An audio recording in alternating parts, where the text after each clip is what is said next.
everybody. So today's episode is actually a tablecloth that I bought on Facebook Marketplace. So here's what's left of it, which I am going to be making a skirt. How adorable is that? There's so many fun details in this. Now, this was, I believe it was a queen size quilt top, and there was the cross stitch on top, and then it was lined on the back and it was hand stitched together. There is no, there's no like fabric in between. It's not a quilt sandwich, but they're just lined, and so much fun. So I love the colors. I love the details. And I had a lot of fun playing with this skirt or with this fabric. And I decided to make a dress because it just called to me. Now, this dress, I've never actually made a tiered dress before where you have the 3 different layers, but the borders were so much fun, and I wanted to highlight the borders in the dress. And you will see the picture of the full-on dress.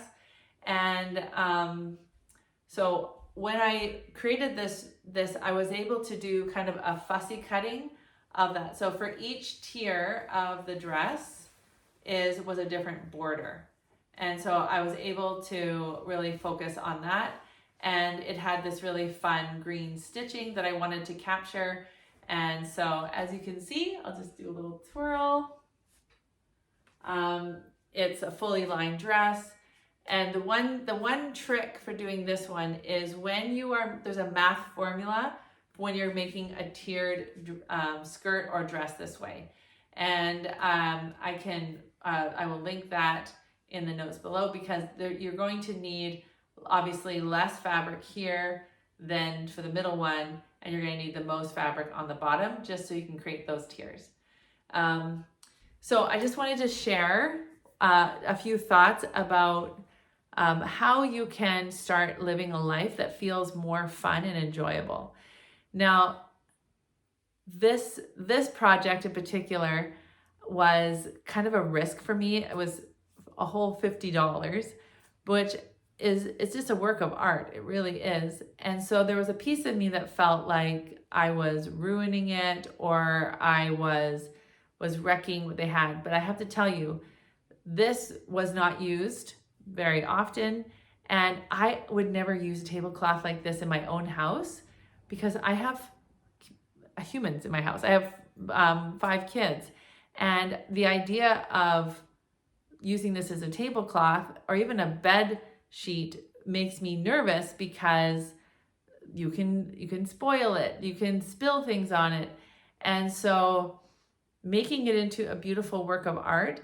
And I had so much fun wearing this. I wore this to church. I wore it to Quilt Festival. I wore it on a walk. I went to a place called The Post, and there was a Christmas decorations up top. And I wore it, and I felt so good in it. It was just so beautiful, and I felt invigorated because I gave this new life. It was literally just collecting dust at someone's house.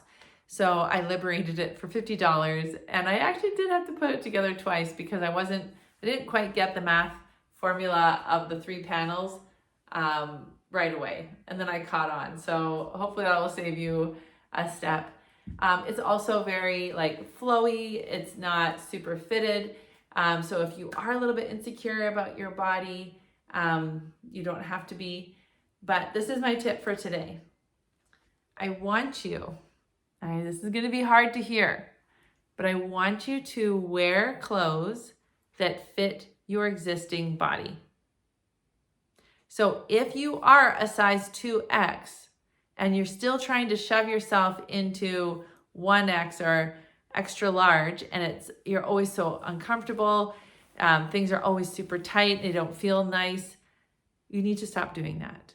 I want you to think about if you had a child or a grandchild or a neighbor who you would never buy shoes that fit them properly because you're like, well, you know what, you're going to grow into them, so you can just wear shoes that are too big. Would you do that? Would you really? So why are you doing that for yourself? Or if they grew out of their shoes and they're walking around with shoes that are too tight, wouldn't you feel terrible that they didn't ask you? You're like, of course I'd buy you shoes that fit you. So why are you not doing that to yourself? And I had a client once who she was starting to lose some weight and she was getting some momentum, and she was so excited. She had earmarked these beautiful fabrics to make these clothes for herself. And she kept saying, okay, as soon as I get to this weight, then I'm going to start sewing for myself. And I said, that's kind of mean. You're kind of being mean to yourself, and you're kind of setting yourself up for failure, because you're putting so much pressure on yourself to lose the weight. And one of the things that I learned, I have boys that play basketball, and I have a life coach who specializes in basketball, and she coaches my son, and I get to sit in on their sessions. And she talked about this concept: when your skills and your expectations, the further they are apart, the more pressure there is, okay? So if you don't have skills to manage your brain, and you expect yourself to lose weight and to, to have that kind of life, but you aren't giving yourself the proper skills, like to actually go to the root of the problem, you're just creating more and more pressure. And so when you learn tools for your brain, you take the pressure down, because when emotions are high, intelligence is low, right? Think about road rage. People don't think properly.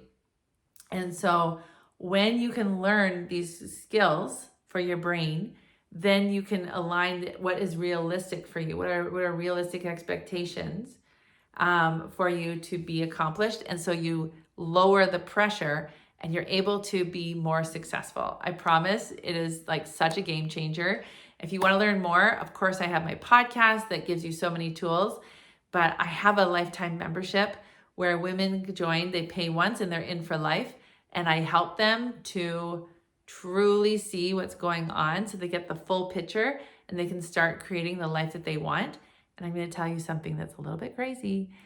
They lose weight as a consequence, as the aftermath of them doing this work.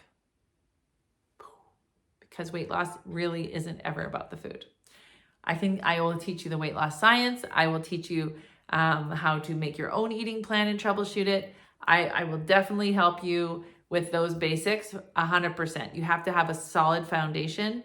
But then as we do this work, you start to feel your feelings, not eat them. You start taking responsibility for yourself instead of blaming and shaming yourself or blaming others. And then you start building self-confidence. All right, I'd love to help you so that you too can have a life where you feel just a lot more joy. Take care.